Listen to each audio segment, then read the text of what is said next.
está cheio. Então hoje, nessa noite, eu quero declarar que a gente veio para receber uma palavra do céu, e que essa palavra vai penetrar o nosso coração, vai penetrar o nosso corpo, como uma espada afiada, para nos transformar de dentro para fora. Amém? Diz para o irmão do seu lado: Deus vai falar com você essa noite.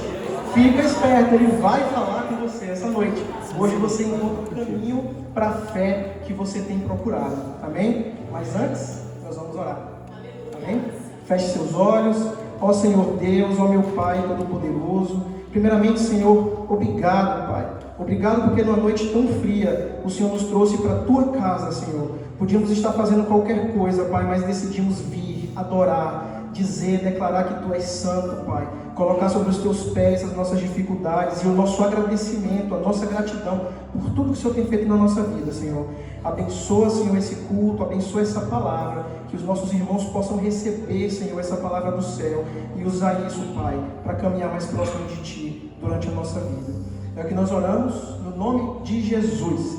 O tema desse ano, todo ano a Catedral tem um tema. O tema desse ano é o ano da fé. O pastor Diego iniciou o primeiro culto do ano com uma pregação riquíssima sobre a fé que Abraão precisou ter no início da sua caminhada, no início do seu propósito. E esse mês o subtema é a fé que começa. E hoje eu vou trazer uma reflexão de um começo muito importante que está lá no Novo Testamento. Renan, se puder ir colocando, por favor, a nossa passagem está no Evangelho de Lucas. Vamos ler o capítulo 9, versículos 1 a 5. Enquanto vai para a tela, essa passagem também é contada, esse mesmo acontecimento, nos Evangelhos de Marcos e Mateus. A mesma história, com detalhes diferentes que se complementam. A gente vai ler em Lucas e aí a gente vai destrinchar um pouquinho através do Evangelho de Mateus para enriquecer o nosso entendimento. Amém? Vamos ler? Reunidos 12, Jesus deu-lhes poder e autoridade para expulsar todos os demônios e curar doenças. Então enviou-os a pregar o reino de Deus e a curar os enfermos. E lhes disse: não levem nada pelo caminho, nem bordão, nem saco de viagem, nem pão, nem dinheiro, nem túnica extra. Na casa em que vocês entrarem, fique ali até partirem. Se não os receberem, saiam dessa cidade e sacudam a poeira dos pés como testemunho contra eles. Vejam bem, a Bíblia ela não especifica qual era a idade dos apóstolos, dos 12 discípulos, nesse momento da história, mas é sabido entre os historiadores que eles eram de idade muito nova, eles eram jovens. E a Bíblia também não fala há quanto tempo eles estavam andando com Jesus quando isso aconteceu, mas é um consenso que era pouco tempo, era em torno de 1 a 2 anos. E depois desse pouco tempo, Jesus vem para eles e fala: vão lá pregar o reino de Deus, vão lá curar os enfermos, vão lá expulsar os demônios. E para completar, eles iriam de 2 em 2. Eles não poderiam ir em uma turma, em uma galera, vai que acontece alguma coisa, estamos todo mundo junto aqui numa turma, a gente se vira. Não, de 2 em 2, todo mundo jovem, todo mundo com pouca experiência, pouco tempo andando com Jesus. Não havia um culto, um judeu estudado no meio deles. Esses discípulos, eles viram Jesus pregar um sermão lindo, o sermão da montanha. Esses discípulos viram Jesus curar, esses discípulos viram Jesus expulsar demônios, viu Jesus ressuscitar dos mortos, não uma, mas 2 pessoas antes disso acontecer. Viu Jesus acalmar a tempestade quando estavam no barco. Mas é isso, eles viram, eles presenciaram, eles testemunharam o poder de Deus através de Jesus. Eles não fizeram nada. Eles não haviam treinado para isso. Irmãos, quantas vezes a gente se vê diante de um problema, diante de uma missão, de algo que a gente quer fazer, e a gente olha para aquilo e fala: isso aqui não dá. Aqui eu não vou conseguir. Aqui eu fecho aqui a porta e eu espero vir um milagre. E a gente costuma olhar para os nossos problemas, muitas vezes, com um olhar humano, e usa uma régua humana para medir aquele problema com o tamanho da força que a gente acha que a gente tem. E aí a gente decide falar: eu vou, eu não vou, eu consigo, eu não consigo. O problema disso é que muitas vezes quando a gente está fraco, a gente pensa que está forte, aí quebra a cara. E muitas vezes a gente tem a força que precisava, porque Deus nos deu, mas aí a gente pensa que é fraco, e aí a gente desiste. Então, quando a gente analisa a missão que Jesus deu a esses discípulos, aos seus apóstolos, a gente começa a entender que era muito mais difícil do que um primeiro momento parece. Jesus disse o que eles iam fazer. Vocês vão pelas cidades, pregar o reino, curar enfermos e expulsar demônios. Mas ele não disse ainda o como eles iriam fazer aquilo. Como eles iriam fazer isso. Como eu citei, esse texto, essa passagem também tem em 2 outros evangelhos, Marcos e Mateus. E aqui a gente vai usar Mateus para entender um pouco melhor como eles iriam fazer isso. Se puder, por favor, Mateus 10, vamos ler os versículos 9 e 10.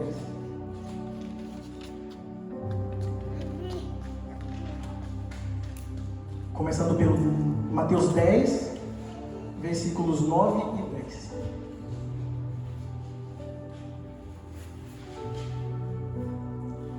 Que diz assim: não levem ouro, nem prata, nem cobre para colocarem nos seus cintos.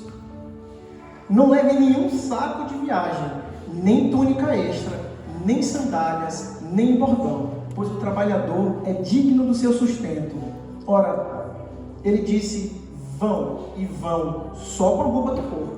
Não leva nada extra, não leva dinheiro, não leva saco, não leva nada que vocês podem usar. Vão sem reservas, vão sem garantias. O pastor Diego pregou isso na semana passada. A fé, ela é algo que a gente precisa ter sem garantias. Quando a gente coloca garantias demais em um passo que a gente vai dar, em uma missão, isso não é fé, porque a gente já está tentando se resguardar de quando der errado. A gente não acredita que vai dar certo.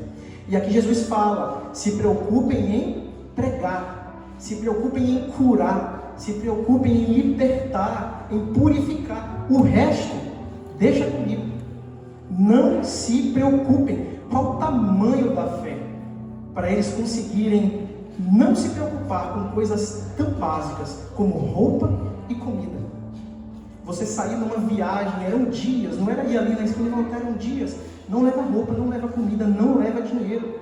Que tamanho de fé é essa? Que fé é essa, irmão, que a gente tem que ter? Onde a gente pode encontrar essa fé? E a resposta é simples.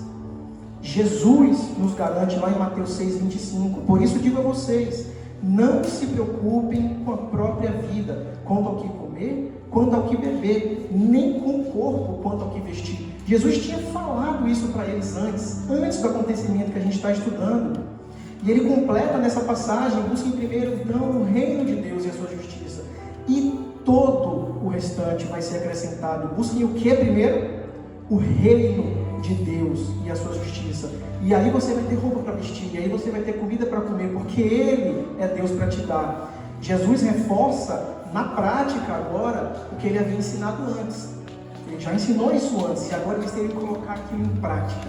Ter fé significa que a gente vai se preocupar primeiro em fazer o que Deus nos pediu para fazer, e aí todo o restante vai ser acrescentado. Ele diz: não se preocupem.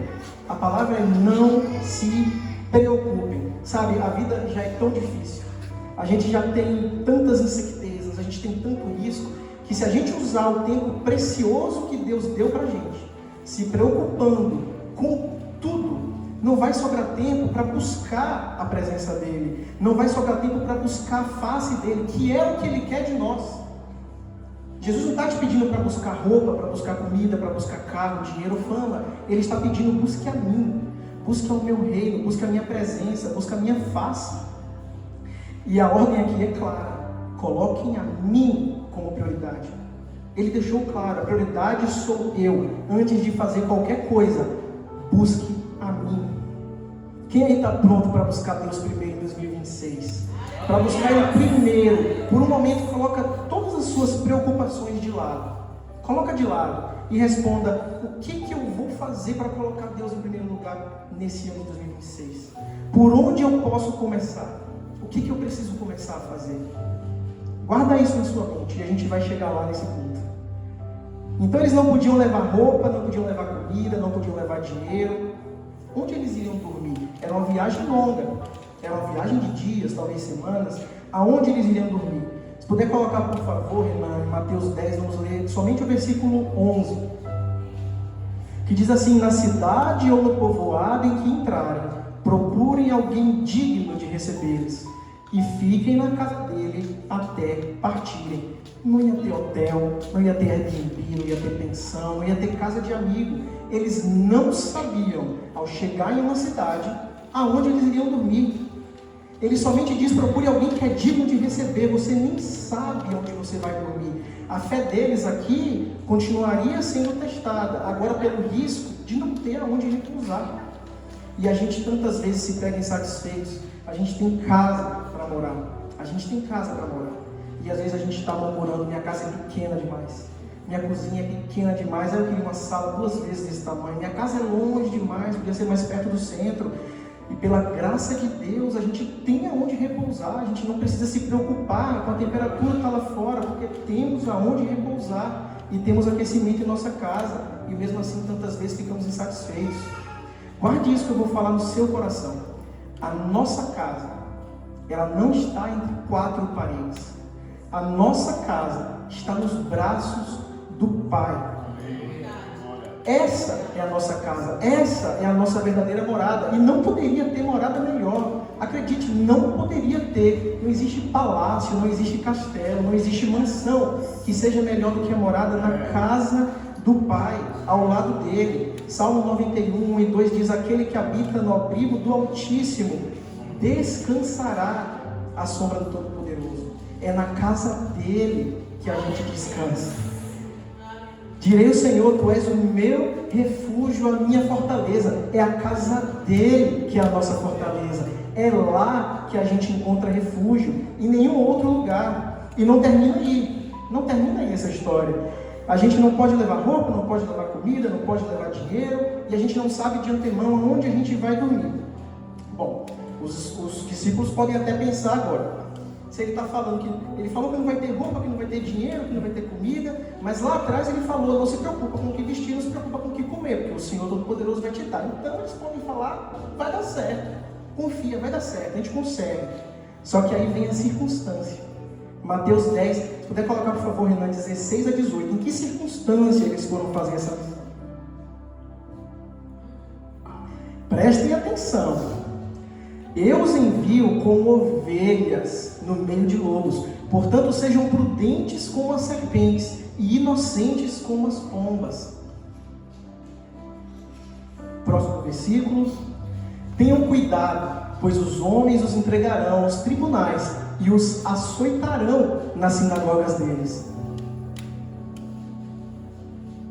Por minha causa, vocês serão levados à presença de governadores e de reis, como testemunho a eles e aos gentios.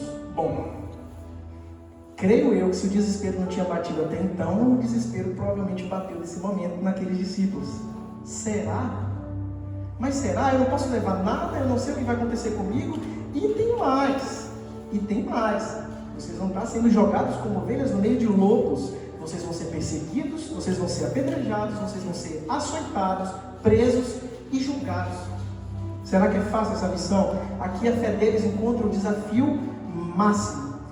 Aparentemente Jesus manda eles para uma missão suicida. Agora, que fé eles têm que ter para embarcar nessa missão?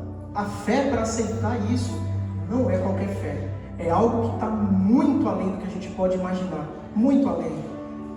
Ou você acredita que vai dar certo, ou que não vai. Ou você duvida, ou você fica. Não tem meio termo. Não tem como falar: eu vou, mas eu vou com uma ressalva. Eu vou, mas eu vou se você me der uma espada aqui, um negócio. Não, ou vai ou não vai. As condições estão colocadas. Agora a gente precisa ter fé para encarar. Jesus não enviou eles para pregar em universidades. Jesus não enviou eles para buscar fama. Eles não fariam tudo isso com pessoas olhando, tirando foto e aplaudindo. Não haveria glória para eles naquele momento. Não haveria fama, não haveria palanque. Eles simplesmente não seriam bem-vindos. E eles já sabiam que não seriam bem-vindos quando fossem para lá. Então Jesus manda você pregar milagres que você nunca fez, pregar o que você nunca pregou, realizar milagres que você nunca fez, fazer maravilhas, expulsar demônios, curar, libertar. E ele fala que você vai ser açoitado. A história nos mostra em Lucas 9,6. Então eles saíram e foram pelos povoados, pregando o evangelho e curando as pessoas por toda parte. Veja bem, eles não titubearam. Eles não tentaram negociar com Jesus. Ah, manda só um bolinho aqui guardado, só uma alforjezinha de água, só para se der vontade. Eles não duvidaram, eles não falaram, mas Jesus, será que dá? Será que dá mesmo, velho? Não, eles foram. Eles foram, a palavra diz que eles foram, e diz que fizeram tudo o que Jesus falou que eles fariam. Tudo, cada palavra, cada letra. Eles pregaram, eles curaram, eles libertaram. E o segredo que fizeram eles aceitar essa missão estava na fé. Porque não existe outra forma. Eu não consigo conceber alguém encarar essa situação e falar, vamos lá, vamos cair para dentro, eu consigo, vai dar boa. Se não tiver fé que tem alguém fazendo, capacitando, te dando a força, te dando o poder. A fé possibilitou que eles fizessem coisas que eles jamais imaginariam ser capazes de fazer. Levanta a mão quem quer um pouquinho só dessa fé para 2026. Eu queria só um pouquinho, só 5%, 10%, tá bom demais. Tanta coisa boa ia acontecer.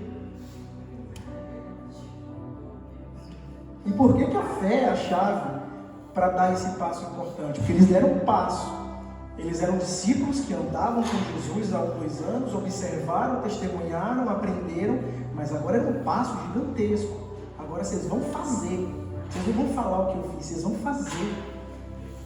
E por que a fé é esse passo importante? Se puder colocar, por favor, em Mateus 10, vamos ler 19 e 20 agora. Que diz assim: mas quando os prenderem, não se preocupem quanto ao que vou dizer, quanto ao que dizer ou como dizê-lo. Naquela hora será dado a vocês o que dizer. Pois não serão vocês, vou ler de novo, não serão vocês que falarão, mas o Espírito do Pai de vocês é que falará por intermédio de vocês. Ele diz, não tenha medo, não tenha medo. Seja forte, seja corajoso, não tema, porque o meu Espírito vai estar com vocês. Vocês não estão indo de 2 em 2, vocês estão indo com o maior. Vocês estão indo com o maior, com aquele que tem todo o poder. E o Espírito que está com você vai falar por intermédio de você. Aqui ele tira a centralidade do homem e coloca a centralidade em Deus.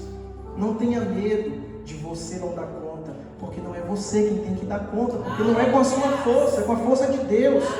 Você tem medo de falar? Você tem medo de contar o seu testemunho? Você que tem vivido tanta coisa, visto tanto milagre na sua vida, tantas causas impossíveis, você tem medo de abrir sua boca e falar de Deus e compartilhar o testemunho que você tem, uma palavra de conforto com alguém que precisa? Abra sua boca, porque quando o assunto é Deus, você é só um instrumento. Quem fala é Ele, a voz é dele, e só a fé vai fazer você aceitar isso. Só a fé, porque a fé vai ser o seu escudo. Se você tem medo do que vem contra, a fé vai ser o seu escudo.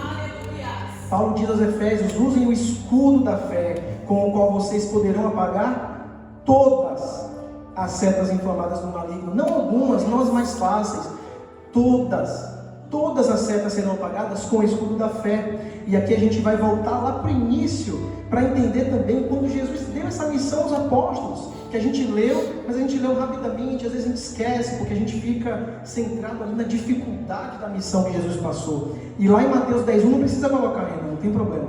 Jesus diz, então Jesus chamou os seus 12 discípulos e deu-lhes autoridade para curar os doentes e expulsar os espíritos imundos.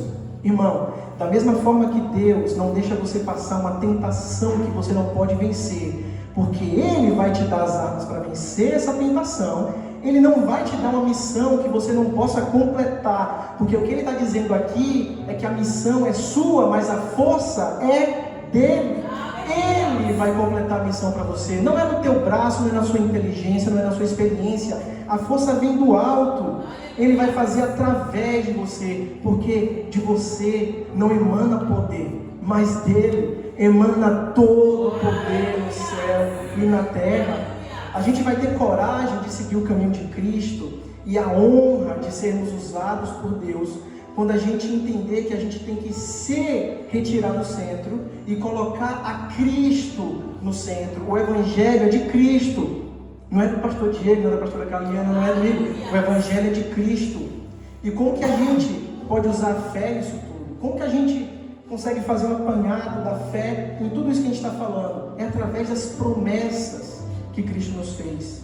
Jesus nos disse que se a gente tiver fé no tamanho de um grão de mostarda, a gente teria como dar ordem à montanha, e a montanha vai se mover. Você consegue conceber que fé é necessária para dar uma ordem a uma montanha? Ora, tudo que está na Bíblia é verdade. Não dá para acreditar em Adão e Eva e não acreditar nisso. Ele está falando que se você tiver fé no tamanho de um grão de mostarda, você vai dar ordem a uma montanha, e a montanha vai andar. 1 João 5,4, João em sua carta diz: todo aquele que é nascido de Deus vence o mundo, e essa é a vitória que vence o mundo, a nossa fé. É a nossa fé que vence o mundo. Em Hebreus 11,6 a gente aprende que sem fé é impossível agradar a Deus. Não há como agradar a Deus, porque primeiro a gente tem que ter fé para acreditar nele, que ele existe e que ele recompensa aqueles que o buscam. Então como você vai agradar o seu Pai se você não tem fé? Sem fé, orar, jejuar, obedecer a Deus não teria sentido. Por que você faz isso? Se você não tem fé que um dia você vai se encontrar com Ele, se você não tem fé que a sua recompensa está no céu, não está aqui, não teria sentido fazer nada disso. Jesus diz que fé cura. Jesus diz que fé faz o impossível se tornar fácil, que a fé agrada a Deus, que a fé traz vida. Tantas e tantas curas que Jesus fez no seu ministério, tantas curas, e Ele fala: a tua fé te curou. Perceba que Ele nem falou naquele momento: meu poder curou você. Ele fala: a tua fé curou você. Às vezes a fé dos seus amigos curou você, nem a sua, porque às vezes seus amigos têm mais fé que você, mas a fé também funciona assim, meu irmão. Silas e Paulo são libertados de uma prisão cantando um cântico de fé, uma libertação milagrosa, porque eles cantaram numa situação difícil, que tinham fé naquele que estava com eles. No Antigo Testamento, Abraão, em sua missão de deixar sua casa e com a terra prometida que ele jamais viu antes, não sabia nem que terra era, a promessa que Deus fez para ele e para Sara, que em idade avançada teria um filho. Eles não tinham como acreditar naquilo sem ter fé. Noé, quando precisou construir uma arca, botar sua família e um casal de cada um dos animais da terra, porque vai vir um dilúvio. Noé não sabia nem o que era dilúvio, porque não havia chovido na terra ainda. Sem fé, eles não teriam feito isso. A Bíblia é fé de Gênesis a Apocalipse. Não tem um livro na Bíblia que não fala de fé. E essa missão dos discípulos foi uma missão muito importante, porque ali é um início no ministério de Jesus e é o início do próprio ministério deles. A partir dali, não só eles presenciariam, testemunhariam, veriam, escreveriam, mas eles praticariam as maravilhas que Jesus vinha praticando. E isso serviu como um treinamento para um desafio muito, muito maior que eles teriam na igreja primitiva, lá em Atos dos Apóstolos, porque eles tinham que fazer isso tudo e Jesus não estava mais nem ali para ser consultado. Jesus já tinha sido ressurreto. E foi através da fé que eles foram capacitados para viver essa missão e para se preparar para a missão que iria vir, que era a mais importante de todas. Sem a fé eles não conseguiriam ter feito nada disso. Sem a fé no Novo Testamento, no Antigo Testamento, nada do que a gente viu acontecer, nenhuma das maravilhas, um milagre sequer, sem a fé, não teria acontecido. E eu queria, por favor, chamar o grupo de louvor para a gente começar a fazer aqui a nossa conclusão.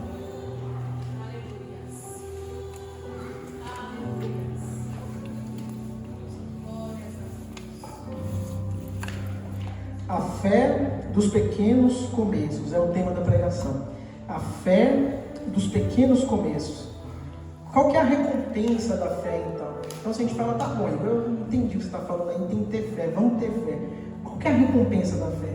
Qual foi a recompensa que os apóstolos receberam porque através da fé eles aceitaram e completaram aquela missão? Jesus vai nos ensinar a verdadeira recompensa da fé. Houve, depois dos 12 discípulos, uma segunda leva de 70 discípulos, 70 outros discípulos. Jesus os chamou e deu a mesma missão. Vocês vão lá, vocês vão curar, vocês vão pregar, vão libertar, vocês vão fazer tudo isso que eu estou falando. E aí eles vão, cumprem tudo isso e voltam dizendo com muita alegria: Senhor, até os demônios se submetem a nós em seu nome. Até os demônios se submetem a nós em seu nome. Mas a maior recompensa da fé não está na terra. A maior recompensa da fé não está nessa vida. Porque Jesus disse lá em Lucas 10:20: contudo, alegrem-se, não porque os espíritos se submeteram a vocês, mas porque o nome de cada um de vocês está escrito nos céus. A gente precisa entender que a recompensa da fé não é aqui, não é nessa vida. E se Jesus nos ensinou: não junte tesouros na terra, onde a traça corroe, não rouba, juntem no céu, a gente tem que se alegrar, porque ter fé não quer dizer que você será muito próspero e você vai ser rico e nunca nada vai te faltar, porque aqui na terra vocês vão passar por provações, vão passar por dificuldades, porque a recompensa da fé não é aqui, a recompensa da fé é lá, é na promessa que Ele fez para nós. E eu encerro essa palavra de hoje chamando a igreja para ter fé nos pequenos e nos primeiros passos em 2026, para começar aquilo que a gente precisa começar, para mudar aquilo que a gente precisa mudar. Mas a gente precisa começar primeiro, irmãos, buscando a Deus, buscar um coração puro, iniciar as nossas rotinas de oração, de jejum, de leitura bíblica, buscar a intimidade com Deus, no secreto, não é só aqui, é no secreto, no seu quarto, onde ninguém consegue te ver. A gente precisa se olhar no espelho, enxergar a gente como a gente é, com a força que a gente tem, que não é muita, acredite, e aí a gente clamar por Deus, clamar por perdão, clamar por misericórdia, clamar pela presença do Senhor. A gente não precisa fazer tudo de uma vez. Você quer começar aquele milagre que você precisa, aquela mudança grande, não é de uma vez. Você pode começar dando um pequeno passo de fé. Se você não consegue jejuar por 24 horas, jejua por 12. Se não consegue por 12, jejua por 8, por 6, mas jejua. Se você não consegue passar 30 minutos, 1 hora, 2 horas com o joelho no chão orando, ora por 5 minutos, mas ora. Se você não consegue sentar e ler Apocalipse inteiro de uma vez só, sente e lê um capítulo, um versículo, mas abre a Bíblia e lê. Começa pequeno, começa com um pequeno passo. Eu convido, irmãos, vocês a quando fazerem planos para 2026, comecem pelos espirituais, buscando um relacionamento profundo com Deus. Antes de pedir qualquer outra coisa, pede a Deus: Senhor, se não for para ir, se for para ir sem você, não me deixe ir a lugar algum. Se for para adentrar aquela porta e se eu não estiver do outro lado, não me deixe adentrar aquela porta, fecha aquela porta. Começa buscando relacionamento e use a fé para perseverar nesse pequeno passo. Meu querido, minha querida, entenda, não há fé sem relacionamento. Não tem como ter fé sem arrependimento. Não tem como ter fé sem perdão. Não tem como ter fé sem renovação do coração. Então vamos buscar em 2026 essa fé que os discípulos tiveram nessa missão que parecia impossível, mas que foi um sucesso. Aleluia.